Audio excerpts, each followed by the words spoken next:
ওরা আবারও বৈভব সূর্যবংশীকে আঘাত করলো। গতকালের ম্যাচে বৈভব সূর্যবংশীকে বাদ দিয়ে দিল, তাতে লাভটা কি হলো? রেজাল্ট একই, সেই ইন্ডিয়া কালও হেরে গেল। কিন্তু বৈভব সূর্যবংশীর উপরে এদের যত রাগ।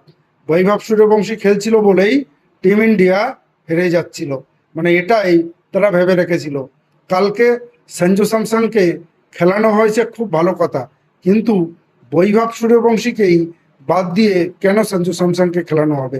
আরও অনেক প্লেয়ার ছিল, শিবম দুবে কি করছে, তিলক বর্মা কি করছে, কিন্তু তাদেরকে বাদ দেয়া হবে না। বাদ কাকে দেয়া হবে? হয় সঞ্জু স্যামসনকে, না হলে বৈভব সূর্যবংশীকে। এরকমভাবে যদি টিম ম্যানেজমেন্ট চলতে থাকে, তাহলে আগামী যত সিরিজ আমরা খেলবো, সব সিরিজ আমরা এইভাবেই হেরে যাব।